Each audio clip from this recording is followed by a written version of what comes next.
ধুবুৰীৰ বৰুণডাঙাত পথ নিৰ্মাণৰ কামত ব্যাপক দুৰ্নীতিৰ অভিযোগ। ধুবুৰী জিলাৰ বৰুণডাঙাত পথ নিৰ্মাণৰ কামত ব্যাপক দুৰ্নীতিৰ অভিযোগ। বৰুণডাঙাৰ পৰা হৰিহাট যোৱা মুখ্য পথছোৱা দীৰ্ঘদিনীয়া সময়ৰ চেতনাত ভুগি আছিল পথচাৰীয়ে। পিছে মুখ্যমন্ত্ৰী পকীপথ আঁচনিৰ অধীনত 1,91,67,000 টকা ব্যয় সাপেক্ষে আব্দুল বাটেন নামৰ ঠিকাদাৰজনে কাম লাভ কৰে।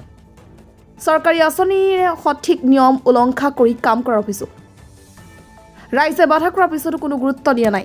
অনতিপলমে ৰাস্তাৰ কামখিনি সঠিক নিয়মত কৰি দিবলৈ দাবী জনায়। কৰিপুৰৰ পৰা মহিজুৰ ৰহমানৰ report, quick news Assam.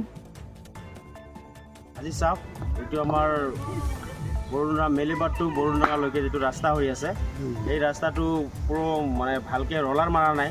Roller নামাৰাকৈ পুৰা মাটি দি একদম পুৰা ব্লক বহাই আছে, পুৰা আপ ডাউন কৰি আছে। ৰাইজে ইমান কৰি আছে, তথাপিও নামাৰে সিহঁতৰ কাম কৰি আছে, আমাক একো কৰিব নোৱাৰে। আমাৰ যেনেকৈ মৰ্জি তেনেকৈ কৰি যাম কামখিনি।